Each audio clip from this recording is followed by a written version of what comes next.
Jen Bosworth Ramirez. And I'm Gina Polici. We went to theater school together. We survived it, but we didn't quite understand it. 20 years later, we're digging deep, talking to our guests about their experiences and trying to make sense of it all. We survived theater school, and you will too. Are we famous yet?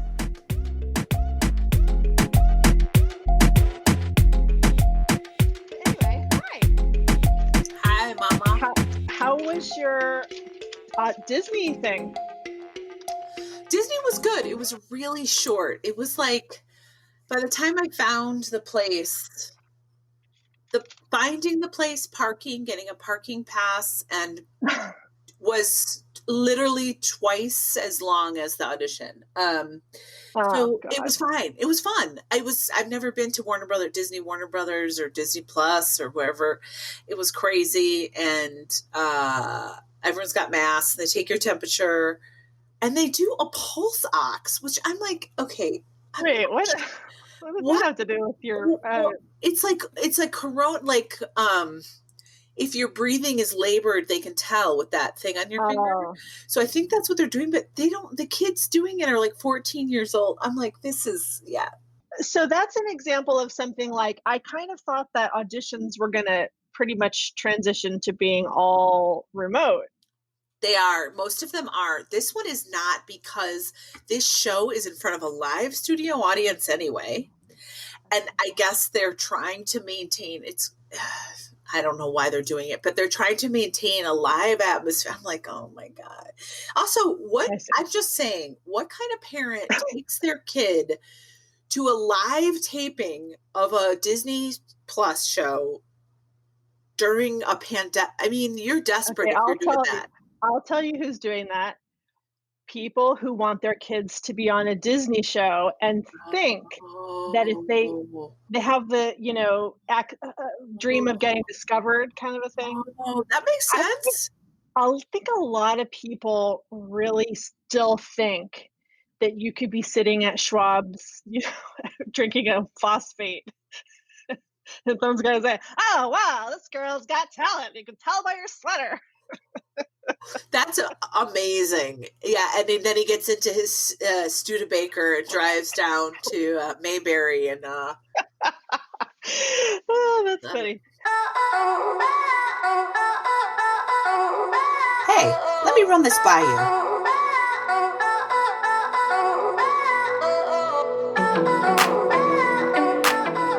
Recently started looking around my house.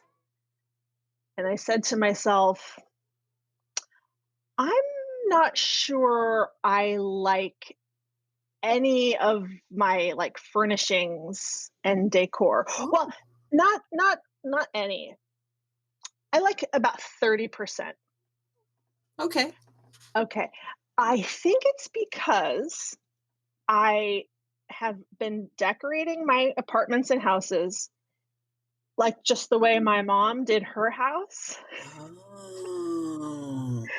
And I have never stopped to be like, wait, is that what I like? Because what I think happens to me is that I look at pictures or whatever of like really sleek and modern houses and I like them. And then when I see pictures of like traditional, I don't like. How could I be so divorced from myself that I'm 45 and I don't even know what my style is? I think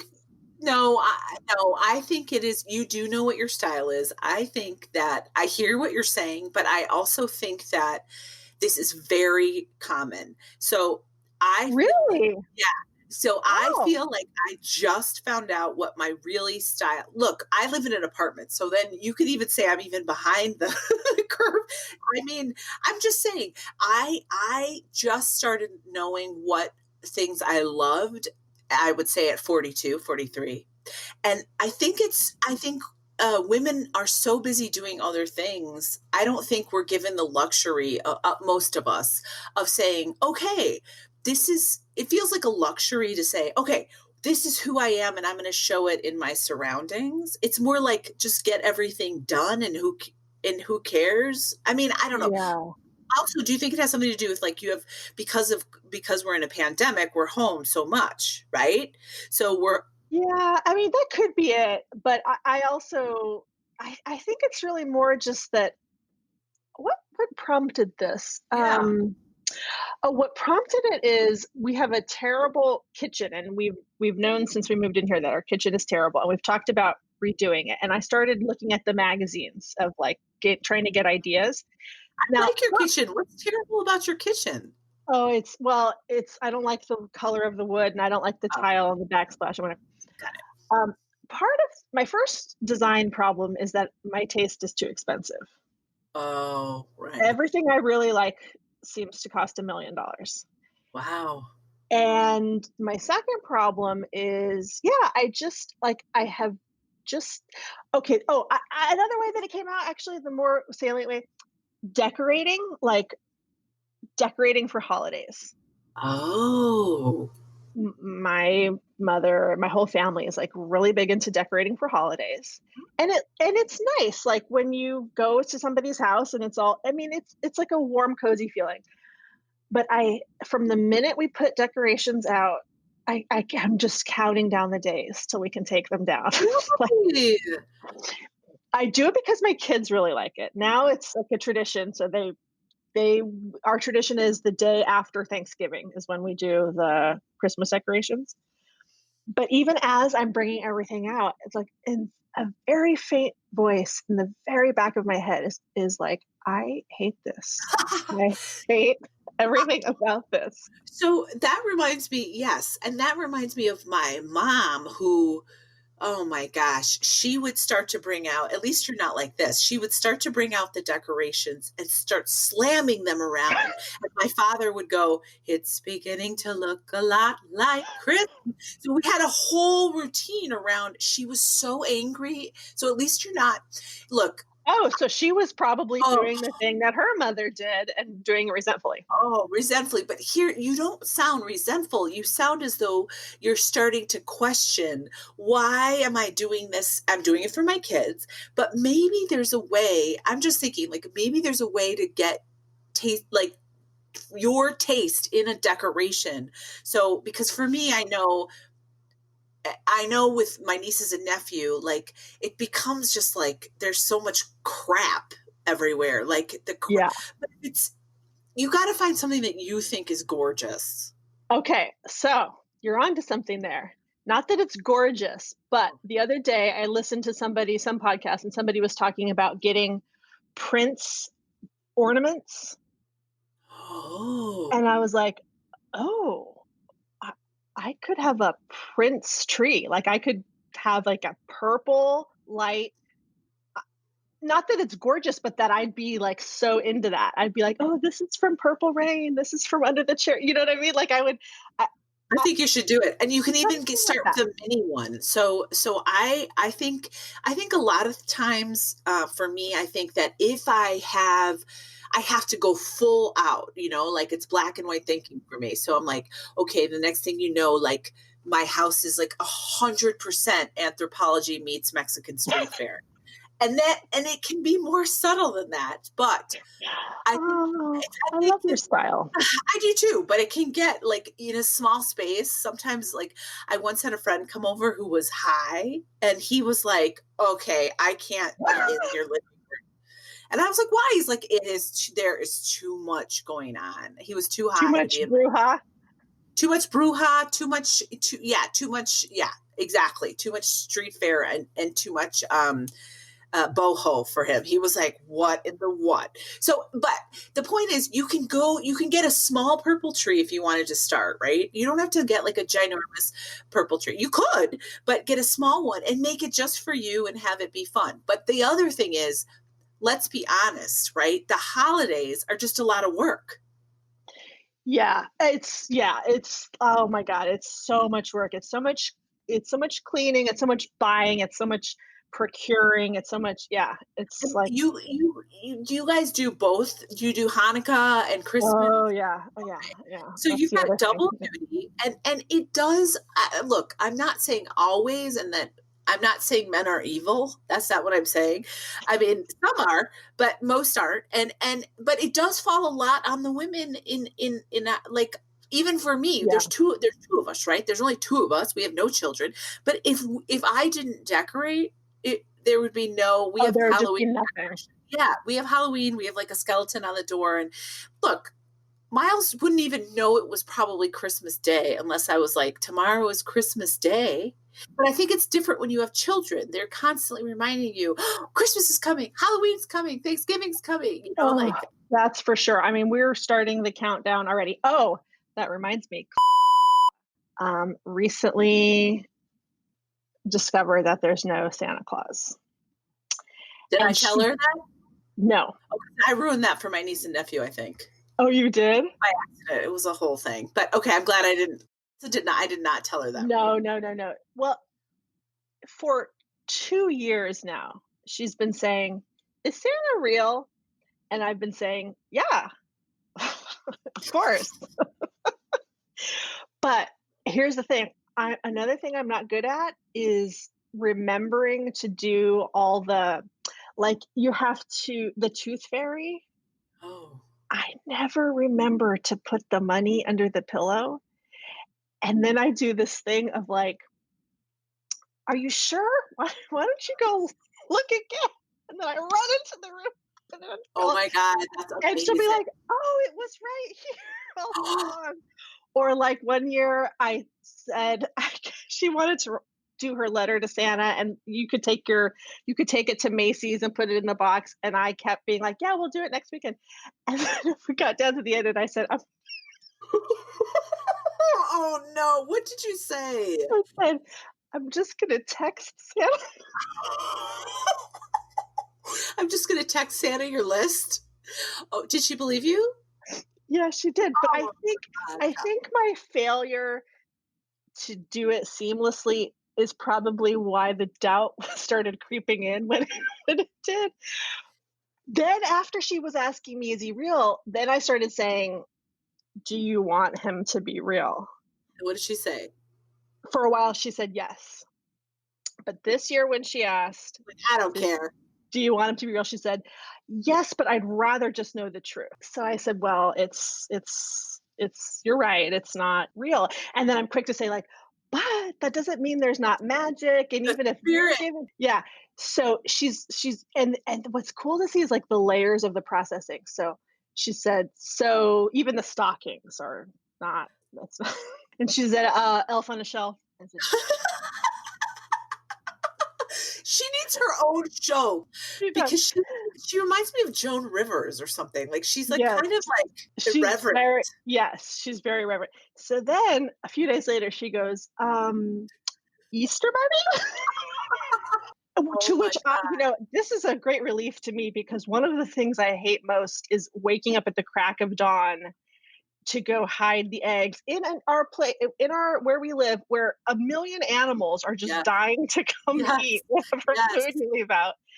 So that'll be a relief. And then a few days after that, she said, "What about the tooth fairy?" And I said, "No, there's no tooth fairy."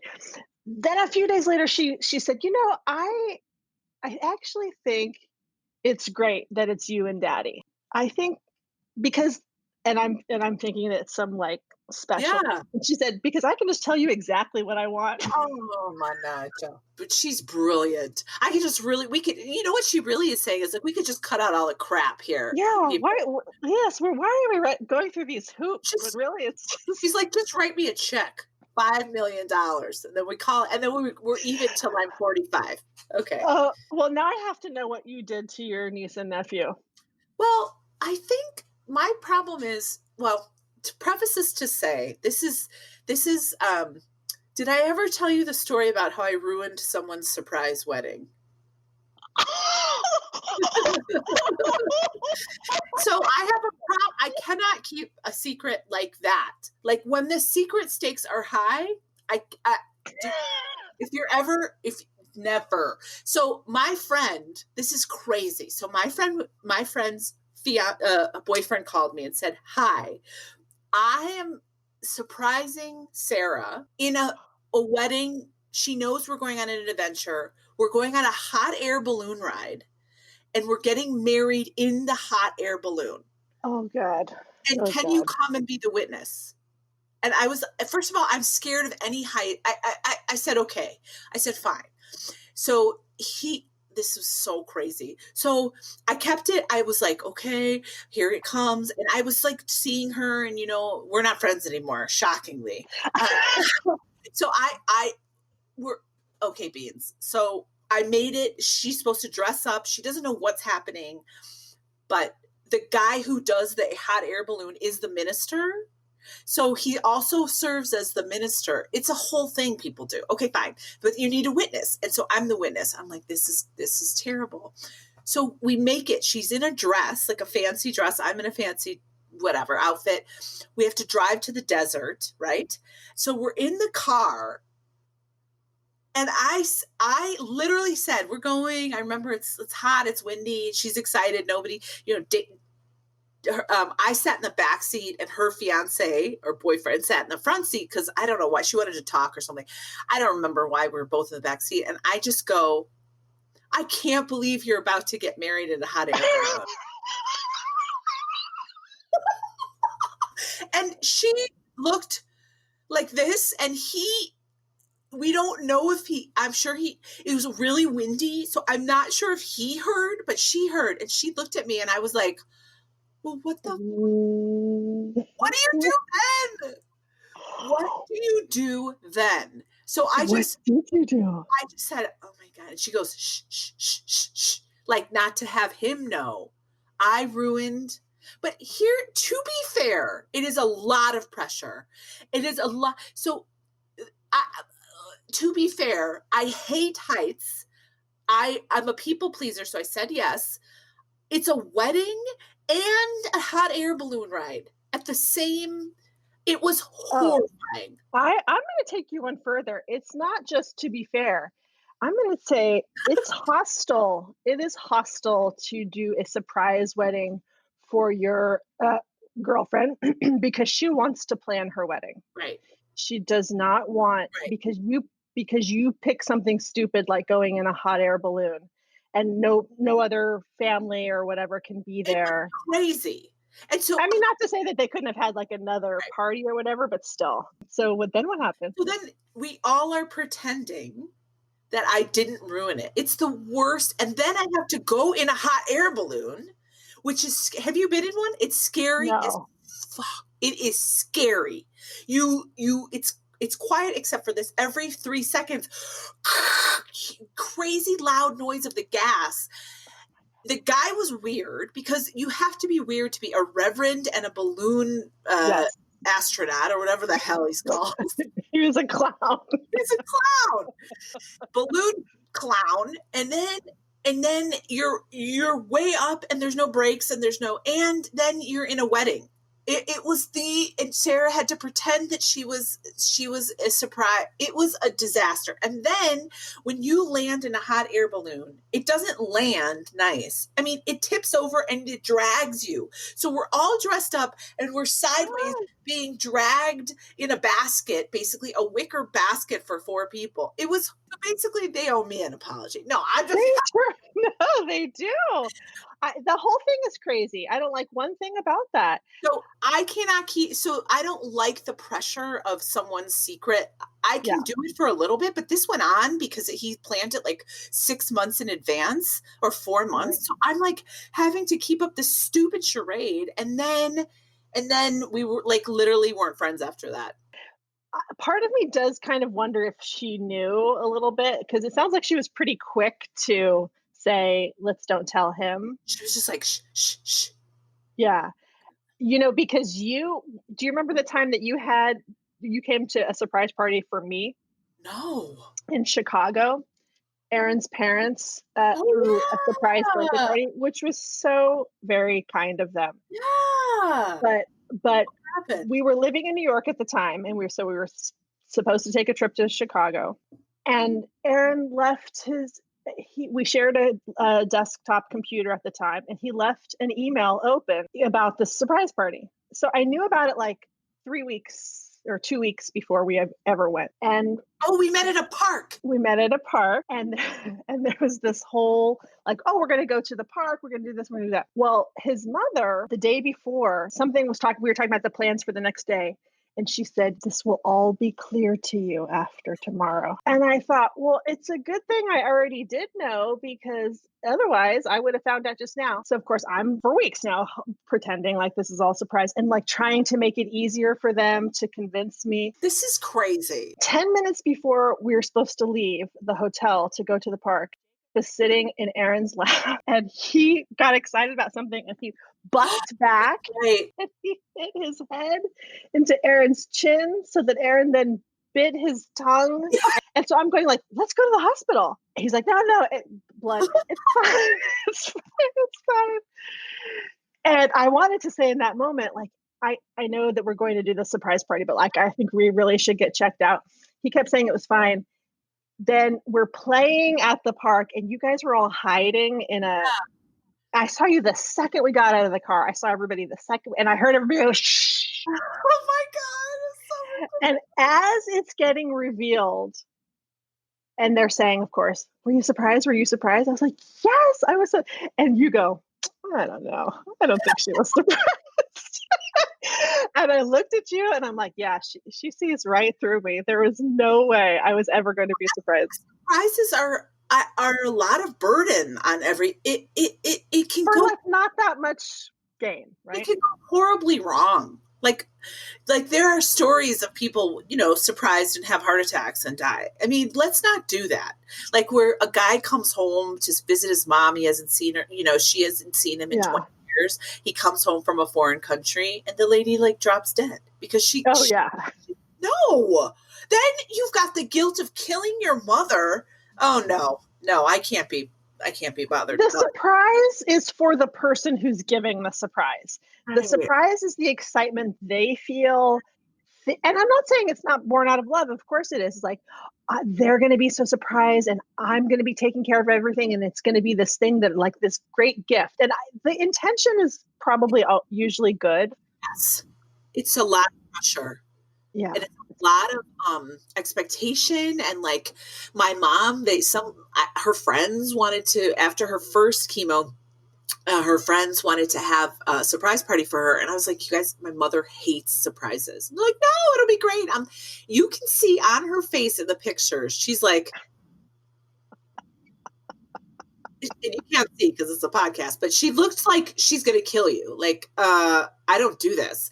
And she was miserable. And she told me, why didn't you tell me? And I said, listen, Mom, it was a surprise. She goes, you should have told me. But I'm the kind of person that is I can't, like, I'll be like, look, I bought you a $300 gift certificate to this spa. It's great. Yeah. I mean, the thing is that it is everything is a surprise until it happens. I mean, it's like the moments leading up to you telling me you brought me a gift certificate. It's a surprise when you tell me because I didn't know and then I knew.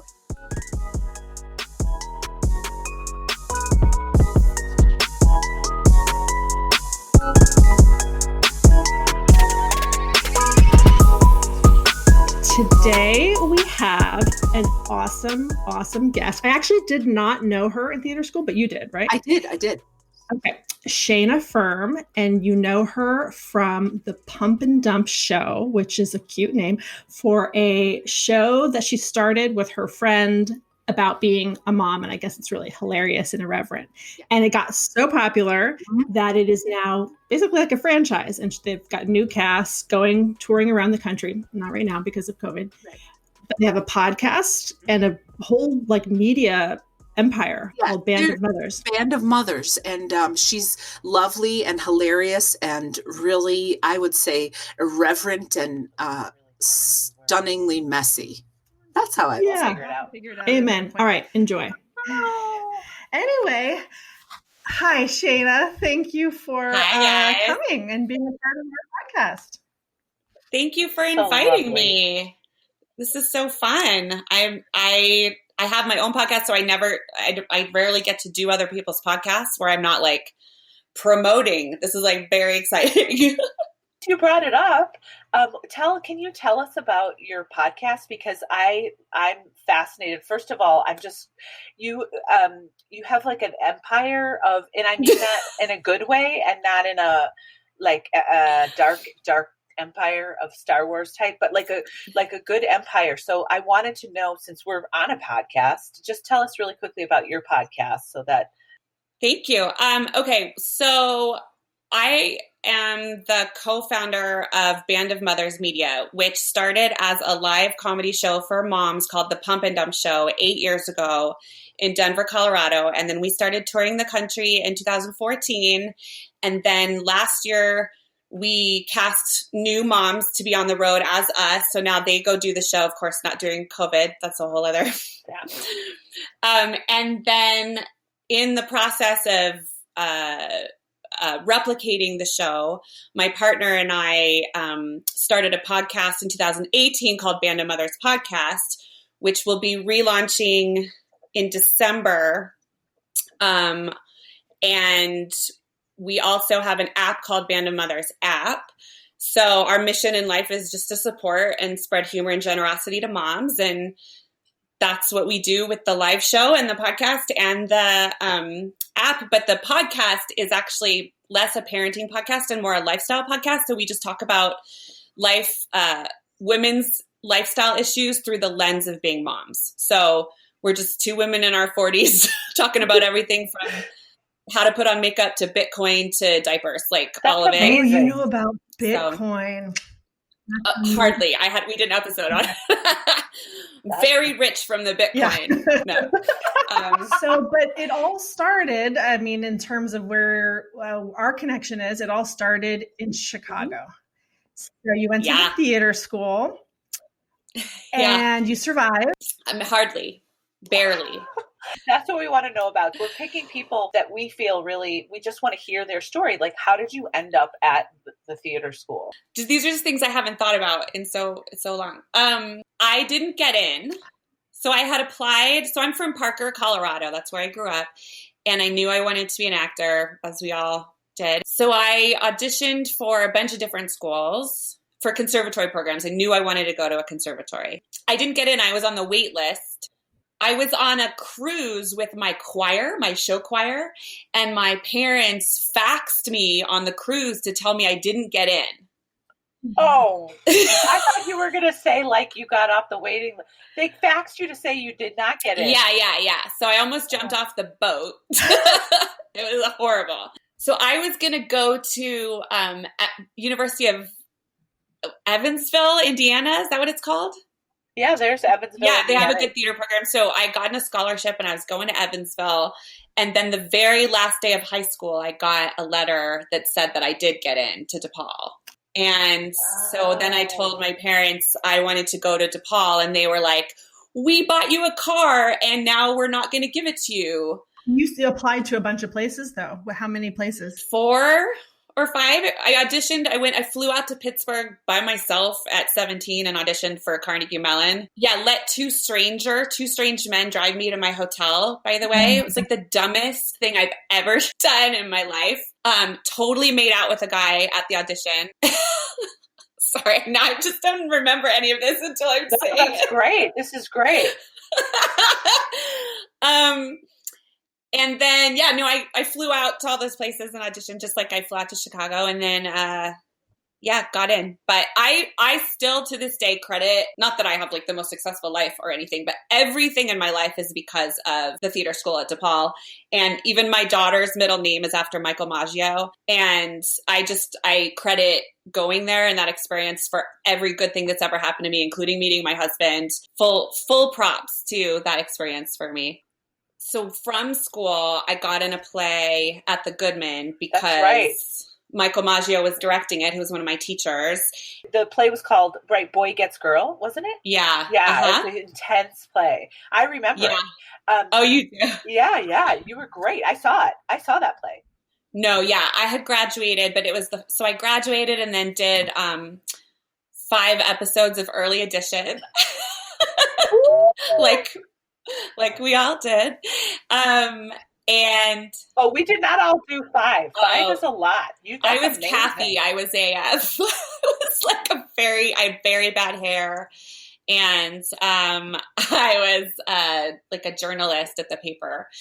And right after that, or like right towards the end of that, I booked the show at the Goodman because of my. I saw Our Town. Oh, it was so beautiful. I mean, it oh my was gosh, amazing. I wasn't living in Chicago at that time. I was doing a traveling kids show. And oh I my ended up in Chicago, gosh. and I got to see that show. And I mean, I mean, it's a great play, like just hands down. And Rick had such a great visual idea, and that's the one that had the huge moon in it, right? Mm-hmm. Yeah. Oh my God, so beautiful. I loved that. It's so funny that you say that, because I'm working with Bob Mueller, who is also a graduate from the theater school, on the podcast because he works at Warner Brothers and we've partnered with them. And he, another theater school connection that's like changing my life, right? And we were literally just talking about Our Town the other day, and he went to the website and sent me pictures. And he was like, I saw that. And I was like, what? It was so weird because he's still really close with Rick Murphy out in LA. And it's so strange that you bring it up because I was literally just talking about that play like 3 days ago. I have a question about, so when you said, going back to, mad props to the theater school and the theater, can I ask, can you talk more about that? What about the theater school, like, really shaped you, molded you? Yeah. Oh, gosh. Well, can I ask you guys that question? Like, what's the first thing you think of when you think of that? Like, what if your guest said so far? Like, what is your... Well, the person that we talked to last week said the same thing that I think we both feel, which is awareness of your body, awareness that your body is connected to your brain, and that your voice is a part of it, and that these are all things that you have to attend to. And because so much of the experience, I mean, first of all, it's crazy, this whole idea that you're really learning how to be an actor when you're 17, 18, 19 years old. I mean, I was so far from knowing the first thing about myself.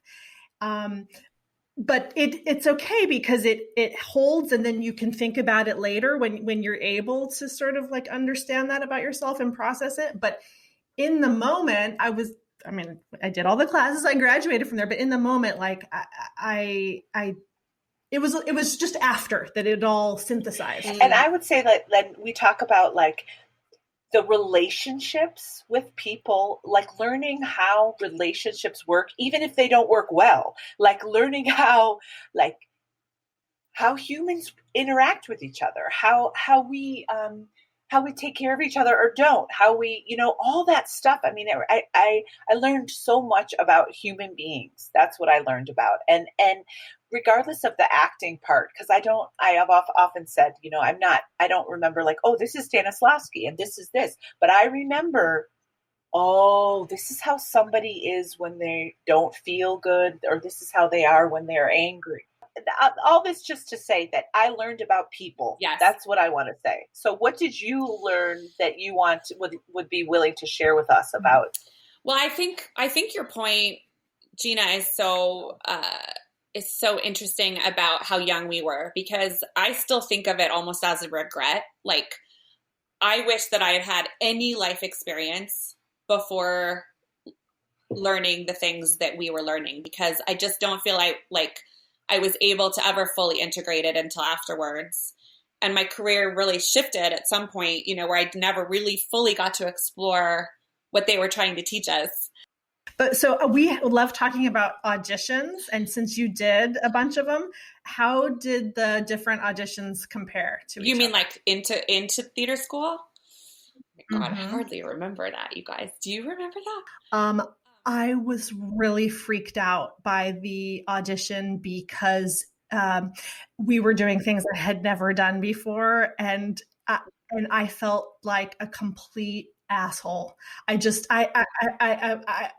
didn't know one single thing. My whole theater school, my whole drama thing in high school was like literally just memorizing the lines for your play, finding your costume, and doing it. There was nothing else to talk about besides that. There was no conversation about acting whatsoever. Yeah, I think I remember them asking me to do my monologue again, which I cannot tell you what it was.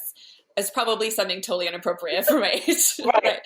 We talked about that, how we were all doing these, like, you know, things for, you know, 40-year-olds. But yeah. I think they asked me to do my monologue while setting a table. And so to get out of my head. And I thought that was really interesting. It obviously didn't go well. I didn't get in. But do you remember, like, Carnegie Mellon? Well, you said Carnegie Mellon, right? Do you remember that? Yeah.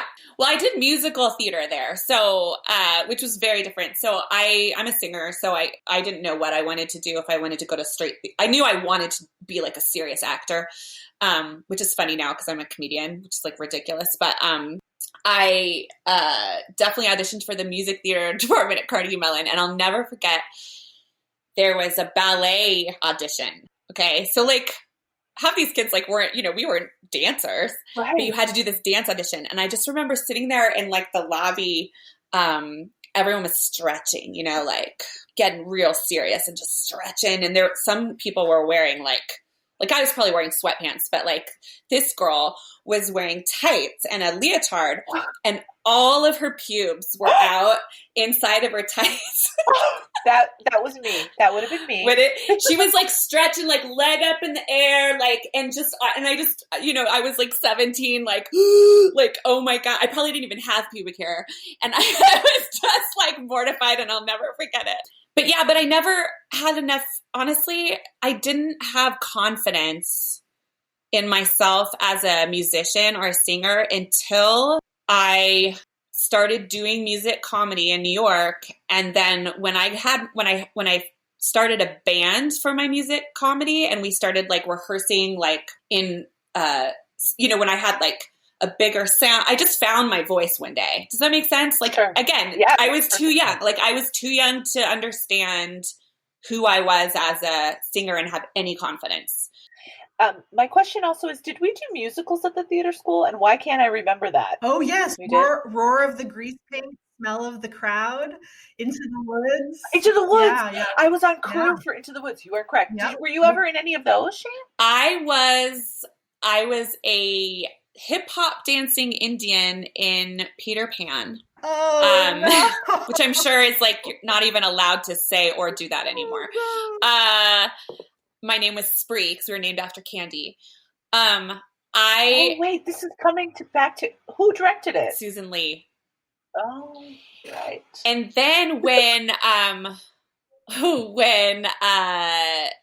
Michael Maggio directed Grapes of Wrath, my senior year or fourth year, he cast me as like the singer, and we had this kind of there was kind of this through line of music, and that was like one of my first experiences there singing, and I had to sing all these kind of like folky, like, but I don't think there was a big, did they do musicals like every other year or something? Like I don't feel like it was. No, every year. No, there was a musical every year. I remember auditioning for one and it was a disaster. Yeah. I think we had to audition. Well, you had to say, Mark Elliott. Oh, Mark Elliott. I am the worst singer. And I had a bad attitude about it too. Like I wasn't even like, I'm not a good singer, but let me have fun with it. I was like, I'm embarrassed. This is mortifying. I suck. I don't want to do this. And so I really shit in my own Cheerios in that one. But wait, we have to get back to something that happened when I lost my microphone. This pubic hair. Sure. I think this was a power move. Oh, of that chick? Oh yeah, sure. She loved herself. She was like, I've got this. And she was like stretching like, oh yeah. Right. Yeah, no, absolutely. So, okay. So you did second time Grapes of Wrath is coming up on this podcast. Really? But so I didn't get to see that production. That's too bad. I love that play. And I never got to work with Michael Maggio. I understand he was beloved and everybody thought he was the best, right? Oh gosh. Well, he would. I don't know if you guys. Well, so you never had him. But Jen, did you have him as a teacher? One semester, and he directed me in Vanya or something, and he was brilliant. So it sounds like you two had a special like what was that about? Like your jam with him? Oh, you know, he was just so instrumental in like my transition, right? Like in school, I was never particularly like the star. I mean, Rick Murphy cast me in as Emily in Our Town, but you know, that's because I was like quirky and not a lead actress in any sense of the word. So, you know, I just knew Michael from class, and like I always kind of stayed in the background, but like I will never forget, I still use it to this day. Like he always talked about how every scene is like Passover. Why is this night different than every other night? And it's such an interesting way to look at writing, to look at scene work. And it's just one of the things that always stuck with me. But we didn't really become like close until Boy Gets Girl, which I was just so shocked that he even cast me in that. And then I would give him a ride back to his house because he lived up on like, what was it, like Montrose or something? I don't remember. It's been so long since I lived in Chicago, but I would drive down and I would give him a ride back. So we'd always have these really great conversations. He was obsessed with the Moby album because it had just come out. Do you remember that? And I remember like being really, really worked up when all of a sudden I was getting attention from like agents and stuff. And of course, when you're that age, you're just like, well, this person wants me, this person's gonna be mad at me, and like, I don't know what I'm supposed to do. And so I'm talking to him about it, and he's just sitting there in his beret, and he turned to me and he goes, Shayna, don't do anything. There's a good chance this show is going to New York. Don't do anything. And he got out of the car, and I just remember like feeling like my whole life was going to change, right? Like I was like 21. And I was like, had no idea that was even in the works or like that was even possible. And everyone in the show was, I think, 40 or above. And I was this new, you know, just graduated. And that, like that conversation shifted. Like I was from Parker, Colorado. I never thought I'd move in New York City. I thought I wanted to live in Chicago forever. And then it just kind of switched. And from that moment on, I just kind of was like, this guy's going to take care of me. And then, so that play was in like March and April, and then he passed away that summer. And then we had to go do the show without him. So that was just a really short-lived, close relationship, you know? And it's so, I think the way that everybody survives theater school is having a champion. And sometimes your champion is your teacher, and sometimes it's your friend, and sometimes it's your mom. But, you know, if you have somebody there on faculty who really believes in you, even if other people don't necessarily see your greatness, that is really, really key. So I just was kind of like, all I want to be doing is performing. And so I started a sketch comedy group with some friends in 2002. And so that's when I started producing. And that was just because I could write and perform whenever I wanted. And then that parlayed into doing solo stand-up stuff because I got into that comedy world. But all the time I was still doing TV and auditioning and I did a bunch of more plays in New York. But just got really into my music because that was my stand-up, was with music comedy. And that all came out of doing sketch. So that world just kind of enveloped me. But all the while, again, like still doing theater. And then at some point, 10 years down the line there, so after just doing, you know, performing out 3 times a week and, you know, auditioning for millions and millions and millions of things, I had a baby. And then I was like, gotta go. So I was like, I gotta get out of New York. When she was about 6 months old, we decided to leave. So that's when we came back to Denver. And of course, the second I got back to Denver, I was already pregnant with my second kid. Oops. And there was a bar down the street that I was at. Of course, I wasn't drinking, I was pregnant, but, that had a stage, and I knew the owner. And of course, my producer comedian brain was like, I got to do a show here. Had Bo, and then was like, I think he was like 4 weeks old when we did the very first Fun Dump show there. I just want to call back something. When you were doing sketch comedy, what was the moment? Because I'm fascinated by moments when people, maybe there wasn't just one, realize like, oh, here's my thing. Mm. So your thing seemed to be the musical comedy sketch. You know, your songs are amazing. Your comedic songs are hilarious, but they're very specific. So how did you hone that? How did you find that? Oh gosh. Like, was it just messing around in sketches, singing, and then? So again, things I haven't thought about in so long.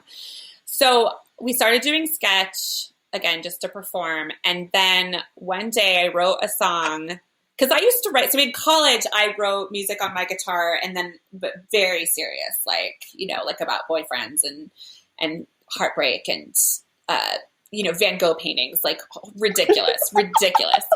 Yeah. And so I always liked to write music, but I wasn't going to be my career or anything. And then I wrote a song called But Hold Me that just sounded like I was saying butthole over and over. And so, I brought it to my group, you know, there were 6 of us, and I was like, I want to do this song. So we ended up turning it into this song where at the very end, this is so gross. Everyone would put chocolate icing on their fingers and line them up around my face like a big butthole. And then I would push my face through, and it smeared the chocolate frosting all over my face. And so I would come out at the very end. And, I hate to say it, but I think that was like one of my favorite moments that like changed. Like we laughed so hard the first time we performed that and actually did it. Like everyone was just like crying. And I was like, I'm disgusting and this is perfect for me. And so from there, I just started writing more songs for the shows. I would just get up. But then I was in a play, at the same time I was in this play, where the play had a musician who I became friends with, and he was really good friends with some of the people who were really big in the alternative comedy scene in New York.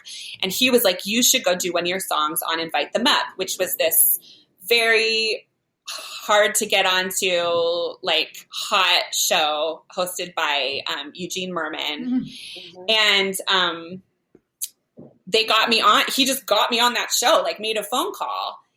And then I was my first time performing solo, like anywhere. And I'm up there and I'm doing But Hold Me. And the power went out in the middle of my set.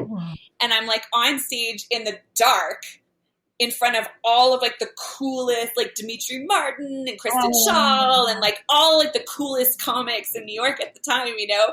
And I was just like, and thank God I was glad it happened because I probably was terrible. I had no experience and like everyone felt sorry for me. And then it was just like, we all were laughing and it was like, it went really well. And then from then I just got to keep doing shows. So I just, that's how it started. That's the thing. I mean, that's the thing that comes up over and over again. At the end of the day, you have to make your own stuff, write your own stuff, create the job opportunity for yourself.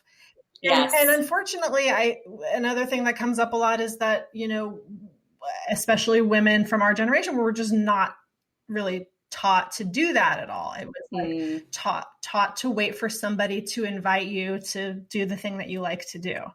I mean, including like auditioning for theater school. So, well, and it's so easy. It's so easy to make excuses and to say, I'm not good at that. But like I would have said I wasn't a good writer or that I would never want to direct or like, ooh, being a producer. Like I just never would have even thought of it until I forced myself to do it because the end goal made me happy, like just happy as a person, you know? Mm-hmm. And also in New York, when you're not gorgeous or LA or whoever you are, as an actor, I feel like you have to make ways for yourself to be seen. And so for me, I knew I was funny and I knew what I liked to do. And I knew that if I performed out, I would have more opportunities. And so I just created that for myself because I knew it wasn't going to come easy. Right. And that was kind of my mindset at the time. It's weird looking back I'm 43 today. So it's like very different mindset, but you know, and then the business side is like, God, if I, they did try to teach us that in theater school. I will give them that credit. I mean, they taught us how hard it was, and they taught us to be competitive. Nobody was easy on us there. And, I got some good advice from some of the cast members from Boy Gets Girl when I was young that was like, do one thing for your career every day, things like that I still think about. But I just wish that I'd gone to school and I had any. I mean, that's the part. Yeah. It's like, I want to go back to the butthole song for a second, because that butthole, did you write it as a comedic song or was butthole? Okay. Because I didn't know if it was Hold Me. And then someone was like, that's actually hilarious, but you wrote it as a comedic song. Oh yes. I wrote it as a comedy song. I mean, there's just something brilliant about that. It's just it's my first one. That your first song that you really is a song about a butthole. Yeah. And I think that, I mean, as funny as that is, that's also speaks to you, something you said at the beginning, which is I'm messy. I'm, like you said, something to the fact, I think I'm probably, making this up a little bit. Maybe it's just my interpretation, but that you're irreverent and really, and really willing to get messy. I guess that's what comes through about you. Messy, emotionally messy with actual frosting. Shit on your face. Messy in your songs about motherhood. And it's so that's a really interesting thing, because I'm not a mom, but I watching you and hearing stories of friends with, like, motherhood is gross. Like, some parts of it are really gross. And you make it funny. And that is brilliant. Like, Eat Your Fucking Food, that song, I just saw. It's a great song. Thank you. And clearly you knew from a long time ago at the theater school, there was something about you that was like, no, I'm a little off. Yes, or I'm a little, true. I'm a little, wah, wah, and that's gonna, if we can capitalize on our offness in any way we can, I think it becomes our superpower. Yeah. I really do. So anyway, I just wanted to say that, because that's important. I think it's important to know when the pivot happens and when we start saying, oh, my messiness or my irreverence and my maybe offness can become my superpower. Yeah, I think there's a lot of, again, I feel like I turned in that direction, not out of disappointment, but just out of understanding that I wasn't ever going to be this thing. Like, I wasn't going to, like, growing up, like, I loved Meg Ryan movies, right? Like, I wanted to be her. I watched all of her movies. She's adorable. She was always a little bit quirky. She's still fucking Meg Ryan. I mean, she's gorgeous. And, like, she was the lead of Hollywood. Like, you go to theater school with this idea that you are going to be the next, I don't know who it is now because I'm too old, but, like, who's like Jennifer Lawrence. Yeah. Like Jennifer Lawrence. Sure. We would all love to fucking be Jennifer Lawrence, right? But, like, once you have any sense, like, of reality, which I do appreciate that the theater school gives you. And also, I know so many people, just to segue here, when we were doing our showcases and stuff, who right away were like, this isn't for me. I don't want to do this. I wanted to learn all this. I wanted to grow my talent. I wanted to learn how to be a good actor, but I don't want to stand here and have people judge me. Not okay with me. I don't like the business, not into it. I'm going to pivot right away. And that's okay too. It's like people who go to school for an art history major and end up,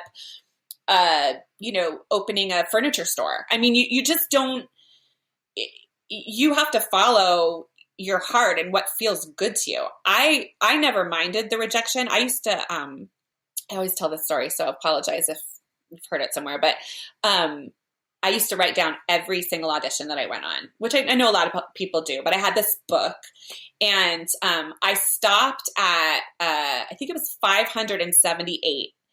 And that was only like 4 years after I graduated. And I was in New York for 11 years. So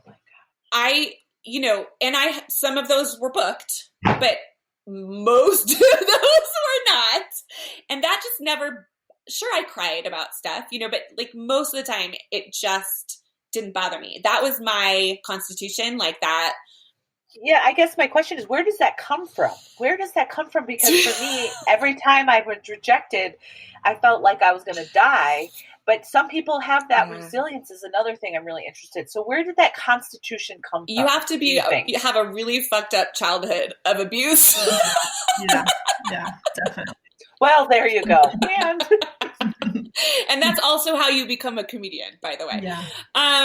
No, I don't know. I had really critical parents. I've always been really critical of myself. I think I just somehow it was just okay with me to keep trying. I mean, honestly, there's no explanation. It's ridiculous. My poor husband, like he met me when I was 22 and like has had to go through all of this, including all of that, including having like the best, most successful year of my life last year, only to watch it all crumble in March.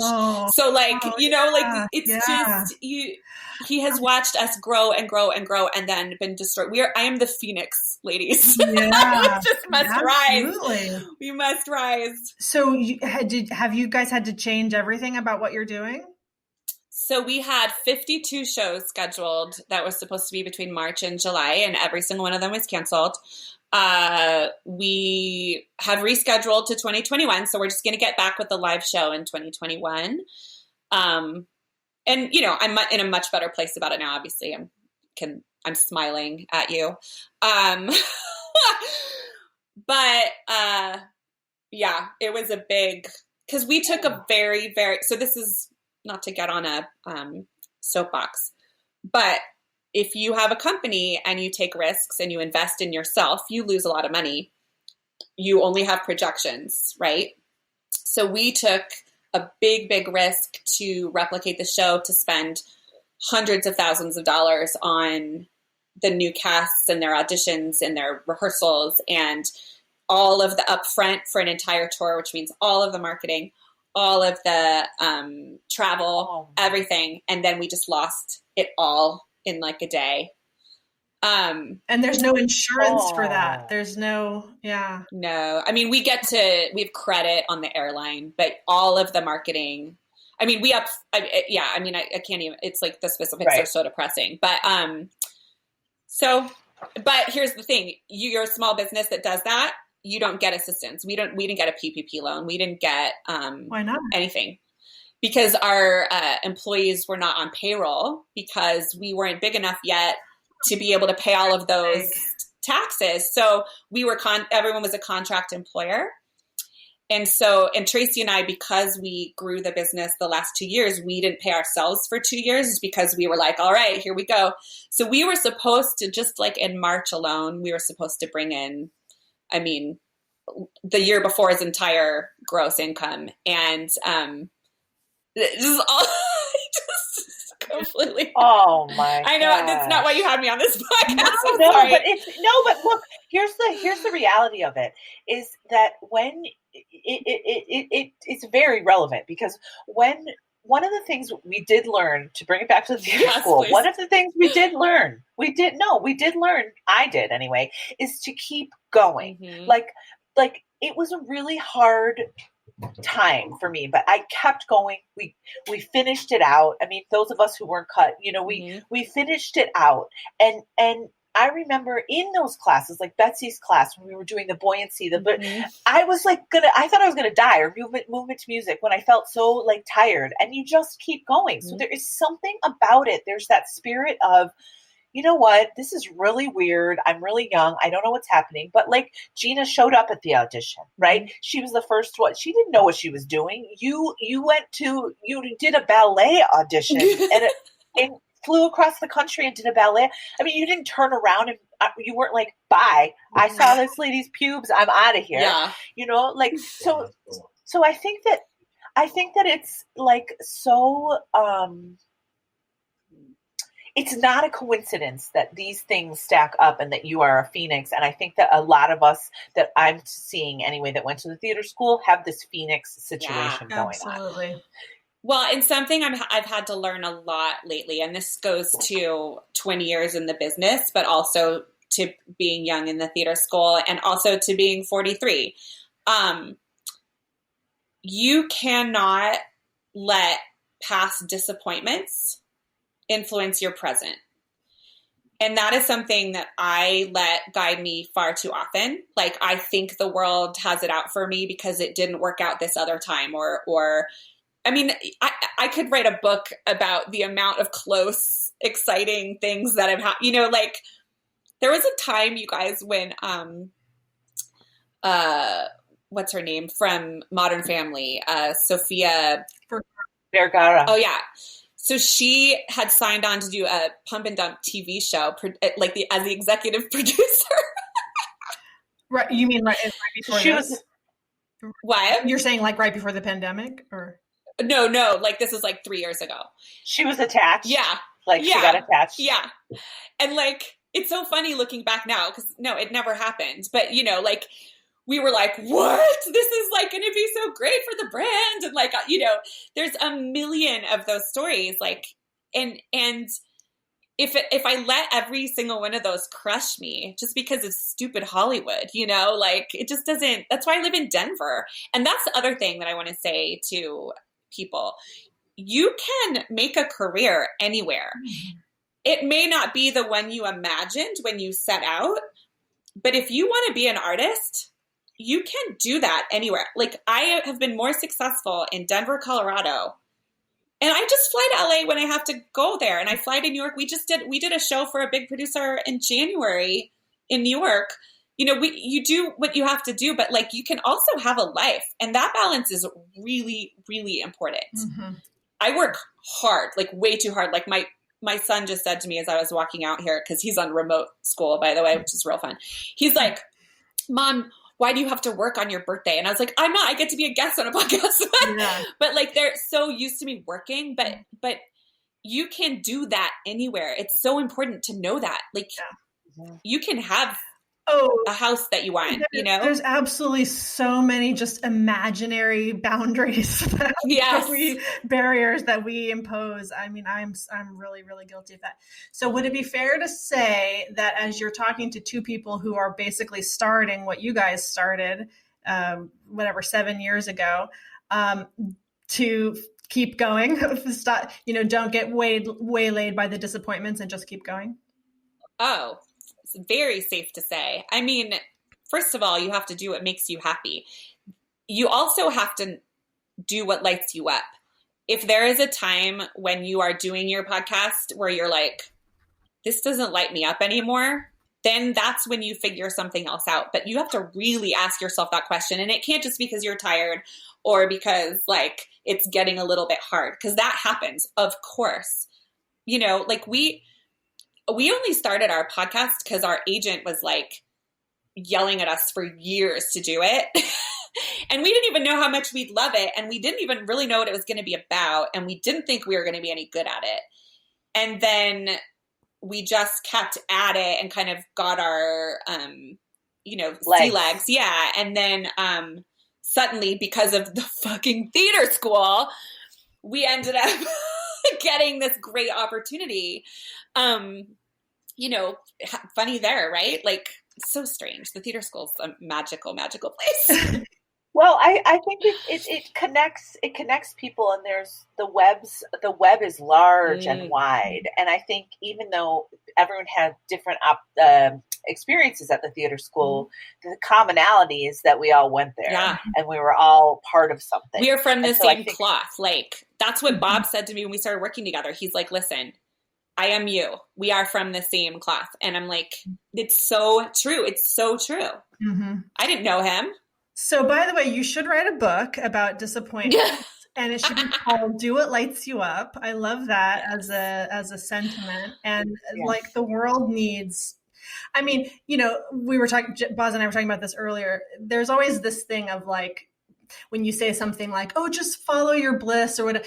Okay, you have to say that from a place of privilege, and so acknowledging that and understanding that there's lots of parameters for people with that.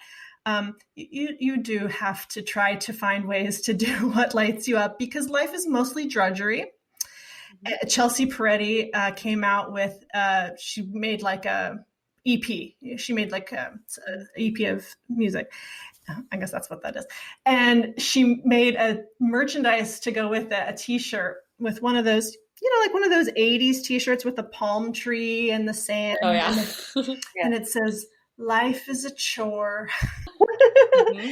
Yeah. And also it's like, life is not one sustained note of ecstasy. Like it's like that. But I guess I'm just really, I am really inspired by your and Tracy's journey, your journey. And like, I just think the pivoting is so important. Like a person that was told in a day that you lost all this income could have been like, I'm packing it up. That's it. But you just keep going. Well, That's a smart person may have packed it up.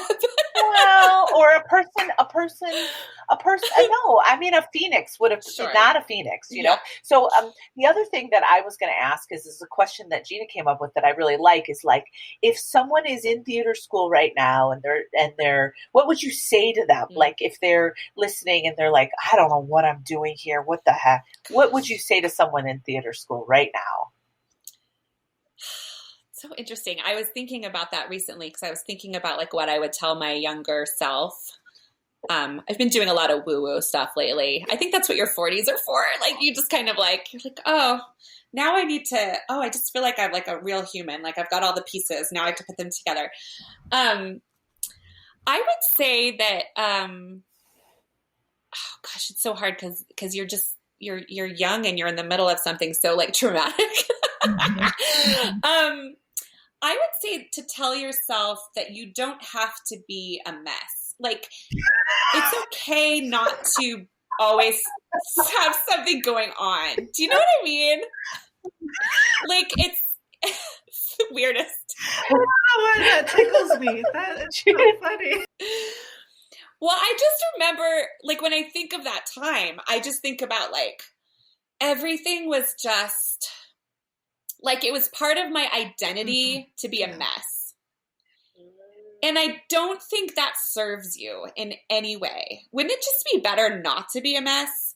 Wouldn't it be better to just like receive information, good things and bad, process like a human, stop and think about things instead of like living in chaos? I think if I had those tools earlier, I just think it would have been a much more, I just would have taken more from the experience, you know?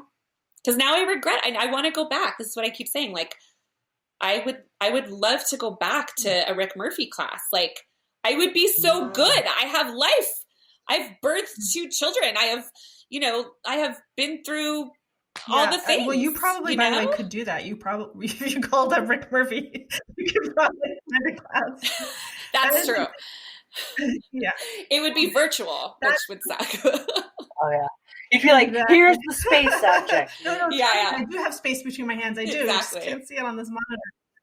That is a good, perfect note to end on. Thank you so much, Shayna. This was so fun and enlightening.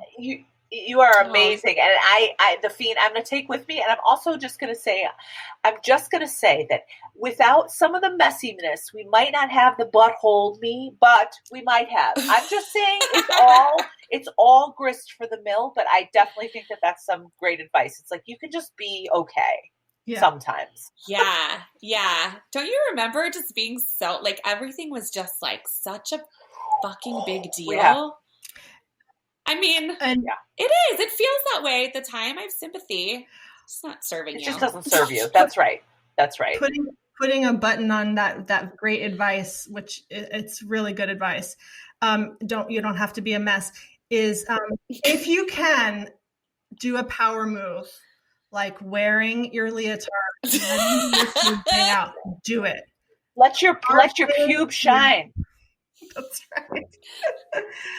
We call that winter bush out here. Winter where bush. It's just like, as soon as the pools close, you just let it go.